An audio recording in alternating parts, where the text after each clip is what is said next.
ജനനായകൻ്റെ trailer അങ്ങനെ റിലീസായിട്ടുണ്ട്. And first impression എന്ന് വെച്ചാൽ എന്താവരുത് എന്ന് വിചാരിച്ചോ അത് തന്നെയാണ് സംഭവിച്ചിട്ടുള്ളത്. ഈ ഭഗവന്ത് കേസരി എന്ന് പറയുന്ന ബാലയ്യ പടത്തിൻ്റെ റീമേക്ക് എക്സാക്റ്റ് റീമേക്കാണ്. Scene by scene, shot by shot same സാധനമാണ് ഈ ട്രെയിലറിൽ കണ്ടത്. ആ പടം ഇത് തന്നെയായിരിക്കും 100% കൺഫേം ആണ്. ഇതിനു മുമ്പ് പല റൂമേഴ്സും വന്നിരുന്നു.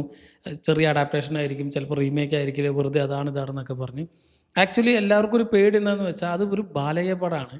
ആ പടത്തിൽ ഓവർ ദ ടോപ്പായിട്ട് കുറേ സാധനങ്ങൾ ചെയ്തിട്ടുണ്ട്. ഞാൻ തന്നെ ആ പടം എടുത്ത് റോസ്റ്റ് ചെയ്തിട്ടുണ്ട്. നമ്മുടെ റോസ്റ്റിംഗ് ചാനലുണ്ട്, റവ ഉപ്പുമാവുന്നു അങ്ങനെ എന്താണ് ഞാൻ പേരിട്ട് ചെയ്തിട്ടുണ്ടായിരുന്നു.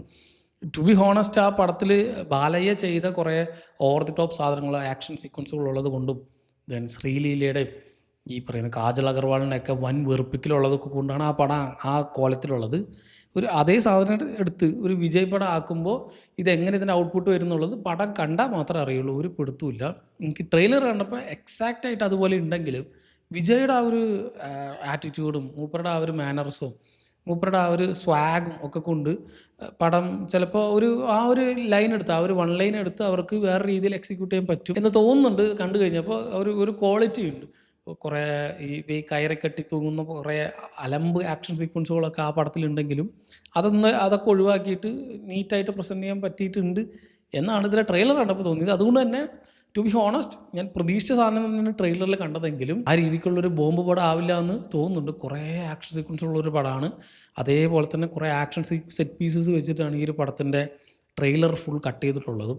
ആൻഡ് അവസാനത്തെ പോർഷനിലേക്കൊക്കെ എത്തുമ്പോൾ ഈ സിനിമ അതിൻ്റെ എന്താണോ ഒറിജിനൽ ഈ ഭഗവന്ത് കേസരി എന്നൊരു പടം അതിൻ്റെ ആ ഒരു കോർ തീമിൽ നിന്ന് മാറിയിട്ട് ഞാൻ വിജയുടെ ആ ഒരു പൊളിറ്റിക്സും കാര്യങ്ങളൊക്കെ ചർച്ച ചെയ്യുന്നുണ്ട് എന്നതും കൂടി ഈ ട്രെയിലറിൽ വ്യക്തമായിട്ട് അവർ പറയുന്നുണ്ട്. സോ ഐ തിങ്ക് എനിക്ക് ഈ ട്രെയിലർ പേഴ്സണലി എനിക്കിഷ്ടമായി. അതിൻ്റെ കട്ട്സും കാര്യങ്ങളൊക്കെ നന്നായിട്ടുണ്ട്.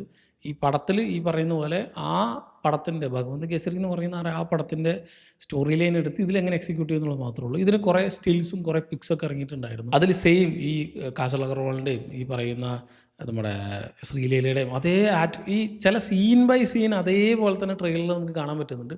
അവരതേപോലെ അലമ്പാക്കി വെച്ച സാധനം ഇതിലെങ്ങനെയാണ് മമിത ബൈജു മുജാഹിദൊക്കെ എങ്ങനെയാണ് അതിനെ ഹാൻഡിൽ ചെയ്യാൻ പോകുന്നത് എന്നുള്ളത് മാത്രമേ ഉള്ളൂ. അതേപോലെ അലമ്പാക്കേണ്ടിരുന്നത് അത് വൻ ഓവറായിരുന്നു ആ ഒരു പടത്തിന്. അതാണ് മെയിൻ പ്രശ്നം. ആൻഡ് എല്ലാത്തിനുപരി apart from everything this is the one last dance. അവസാനത്തെ വിജയ് പടമാണ്. നമ്മൾ ഒരു പടം എന്തോ ആയിക്കോട്ടെ, സ്റ്റാർട്ടിങ് മുതൽ എൻഡിങ് വരെ ഐ തിങ്ക് എല്ലാവരും ഒരുപക്ഷെ തിയേറ്ററിൽ ഒരുപക്ഷെ ചിലപ്പോൾ നിന്നിട്ടൊക്കെ ആയിരിക്കും ഈ ഒരു പടം കാണാൻ പോകുന്നുണ്ട്. അത്രയധികം ഈ ഫാൻ ഷോയ്ക്ക് പോകുന്നവർക്കൊക്കെ അറിയാം. ഇവിടെ പ്രത്യേകിച്ച് പാലക്കാടൊക്കെ ഈ വിജയുടെ പല സിനിമകൾക്കും നമുക്ക് ഇരിക്കാൻ പോലും പറ്റില്ല. ആ രീതിക്ക് പടം അത്ര ഹൈപ്പാണെങ്കിൽ, പടം അത്ര എനർജറ്റിക് ആണെങ്കിൽ ഓരോ പാട്ടുകൾ വരുമ്പോഴും ഓരോ സാധനങ്ങൾ വരുമ്പോഴും ഓരോ ആക്ഷൻ ബ്ലോക്കുകളൊക്കെ വരുമ്പോഴും നിന്നിട്ടൊക്കെ ആയിരിക്കും. പ്രത്യേകിച്ച് ഇൻട്രോ സീനൊക്കെ നിന്നിട്ടായിരിക്കും കാണാൻ. മറ്റുള്ള തിയേറ്ററുകളിലായിരിക്കില്ല, ഇരുന്നിട്ടൊന്നല്ലേ നമ്മൾ കാണുക. ആ രീതിക്ക് full on full A think നമ്മളെ എൻജോയ് ചെയ്ത് ഒരു സീൻ പോലും നമ്മൾ ഇരുന്ന് കാണാതെ നമുക്ക് അവസാനത്തെ വിജയ് പടം എന്നുള്ളൊരു ആറ്റിറ്റ്യൂഡ് ആയിരിക്കും എല്ലാവരും ഈ ഒരു പടത്തിന് വേണ്ടി പ്രതീക്ഷയോടെ തന്നെ കാത്തിരിക്കുന്നത്. അതുകൊണ്ട് തന്നെ ഒരു അവോയ്ഡബിൾ അല്ലെങ്കിൽ ഒരു അൺമാച്ചബിൾ ആയിട്ടുള്ളൊരു തിയേറ്റർ എക്സ്പീരിയൻസ് ആയിരിക്കും എന്നുള്ളത് തീർച്ചയാണ്. പടം ഒരു മിനിമം ക്വാളിറ്റിയിൽ ഉണ്ടായാൽ മതി. നമ്മൾ ബാക്കിയൊക്കെ നമുക്ക് തിയേറ്ററിൽ എൻജോയ് ചെയ്ത് അർമാദിക്കാൻ പറ്റിയൊരു സാധനമായിരിക്കും. കാരണം നമുക്കിതിങ്ങനെ കിട്ടില്ല. ബാക്കിയുള്ള കുറേ ആക്ടേഴ്സ് ഉണ്ട്. ഇപ്പോൾ വലിയ വലിയ സൂപ്പർ സ്റ്റാറുകളൊക്കെ കുറേ ഉണ്ടെങ്കിലും വിജയ് പടം എന്ന് പറയുന്നത് അതൊരു സിഗ്നേച്ചർ സാധനമാണ്. അത് ഇപ്പോൾ തിയേറ്റർ ഓണേഴ്സിന് അറിയാം, തിയേറ്ററിൽ ഫാൻ ഷോ കാണാൻ പോകുന്നവർക്കറിയാം. ബാക്കിയുള്ള എല്ലാം ഉണ്ടെങ്കിലും, ബാക്കിയുള്ള എല്ലാവരും ഇപ്പോൾ തന്നെ ഉണ്ടെങ്കിലും വിജയ് പടം എന്ന് പറയുന്നത് അതൊരു പ്രത്യേക സെഗ്മെൻറ്റാണ്, ഒരു പ്രത്യേക കാറ്റഗറിയാണ്. അതിൻ്റെ ഫാൻ ഷോ എന്ന് പറയുന്നത് ഒരു വേറെ രീതിയിലുള്ളൊരു ഇമോഷനാണ്. സോ അത് നമുക്ക് അവസാനമായിട്ട് കിട്ടാൻ പോകുന്നൊരു പടം എന്ന ഒരു കാര്യത്തിലാണ് ഈ ഒരു പടത്തിൻ്റെ ഏറ്റവും വലിയ ഹൈപ്പ് നിൽക്കുന്നത്. ആൻഡ് ഈ ട്രെയിലർ കണ്ടപ്പോൾ അറ്റ്ലീസ്റ്റ് ഒരു മിനിമം ക്വാളിറ്റിയുള്ള സാധനം ഡെലിവറി ചെയ്യുന്നവർക്ക് പറ്റിയിട്ടുണ്ട്. അതിനോടൊപ്പം തന്നെ ഈ ഒരു അവസാനത്തെ പടം എന്നുള്ളൊരു ഇമോഷനും കൂടി കത്തി കയറുമ്പോൾ this is going to be a huge എന്നുള്ളത് തീർച്ച. സോ പേഴ്സണലി എനിക്കിതിൻ്റെ ട്രെയിലർ കട്ട്സ് ഒക്കെ ഇഷ്ടമായി. ഞാൻ ഈ പറഞ്ഞ പോലെ ഞാൻ പ്രതീക്ഷ സാധനം തന്നെ ഭഗവന്ത് കേസരി ആവരുതേ എന്നാണ് ഞാൻ കുറേ സമയത്ത് വിചാരിച്ചത്. പക്ഷേ ഫസ്റ്റ് സീൻ മുതൽ ആ ജയിലിലെ ഫൈറ്റ് സീനും അത് ഇതെന്നൊക്കെ പറഞ്ഞ് ഇതിൻ്റെ കഥ എങ്ങോട്ടാണ് പോകുന്നുള്ളത് സീൻ ബൈ സീൻ നമുക്ക് എല്ലാവർക്കും കാണപ്പെടായിരിക്കും. ആ പടം കണ്ട എല്ലാവർക്കും പ്രത്യേകിച്ച് ഞാനൊക്കെ ഇതെന്ന് പറഞ്ഞാൽ കുറേ വട്ടം ഈ സാധനം റിപ്പീറ്റ് അടിച്ച് കണ്ടിട്ടുണ്ട് റോസ്റ്റ് ചെയ്യാൻ വേണ്ടിയിട്ട്.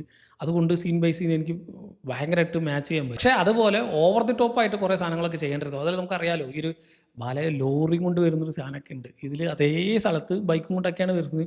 മറ്റേത് ലോറി പൊളിച്ച് അതിൻ്റെ മേലെ കയറിയെന്ന് അവിടെ നിന്ന് അങ്ങനത്തെ മൂപ്പർക്ക് ചെയ്യാൻ പറ്റുന്ന കുറേ ഓവർ ദി ടോപ്പ് സാധനങ്ങളൊക്കെ ഉണ്ടായിരുന്നു. അതൊക്കെ ഒഴിവാക്കിയിട്ടുള്ള കുറേ സാധനങ്ങളായിരിക്കും നമുക്ക് പ്രതീക്ഷിക്കാം. നമുക്ക് കണ്ടന്റ് അറിയണം. ഈ ഞാൻ പറഞ്ഞ പോലെ അതിൻ്റെ വൺ ലൈനെ കുഴപ്പമില്ല, ആ സ്റ്റോറി ലൈൻ വലിയ പ്രശ്നമില്ലാത്തതാണ്.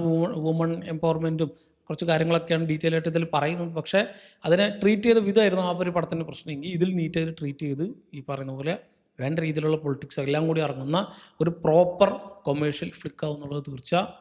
അവസാനത്തെ വിജയ് പടം എന്നുള്ള ഒരു ഇമോഷനോട് കൂടി, ആ ഒരു ഹാർട്ട് ബ്രേക്കോട് കൂടിയായിരിക്കും നമ്മൾ പടം കഴിഞ്ഞ് പുറത്തേക്ക് ഇറങ്ങുക.